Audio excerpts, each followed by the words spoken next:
Air Force recruit Virginia Messick is adjusting to the rigors of basic training when her MTI officer begins inviting her to his office to check her email. Then, during one of her visits, everything changes. He gets up and moves behind me where there's lockers. And then I heard the door slam closed. And then he grabs the arm of the chair and flips it around really fast. And when he did, he literally lunged at me and stuck his hand down my uniform and stuck his tongue down my mouth. And I push him off, and I'm in shock at first, and I'm like, what in the world just happened? And I have my hands up, and I'm like, don't touch me. People may not understand how amazing that is. He's a complete authority figure, and for her to be able to stand up and defend herself in that situation just speaks volumes about what kind of person she is. I push him off. He's like, oh, I'm sorry, did I read that wrong? I said, what in the hell do you think you're doing? This is not what we're here for. At no point had I ever given you any sort of sign that I liked you in that way. That's disgusting. And I was like, why don't you go think about your wife and your kids? It's a fairly manipulative thing that he's doing, and he knows what he's doing. He has her in to work on his computer. He's talking about personal stuff with her. He's priming her for where he wants to take that relationship. There was no chance for other instructors to come and look in on that flight.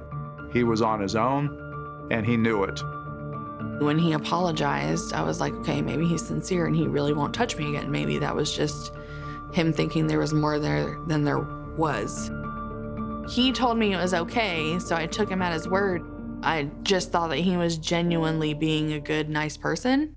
And I thought that, maybe it's my fault. Maybe I said something that led him on and I didn't mean to.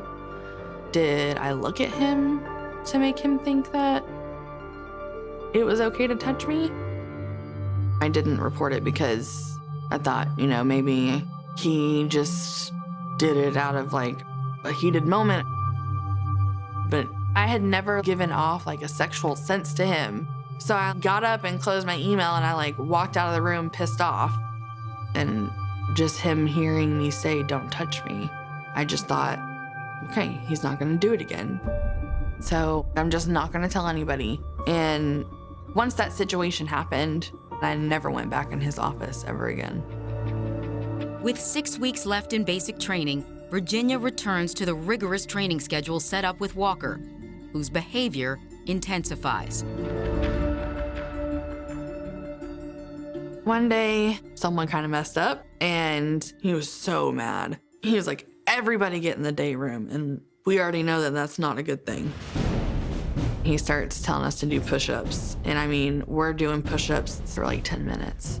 And there's girls who are falling out because it's so hot in that room with all 50 of us sweating and trying to breathe.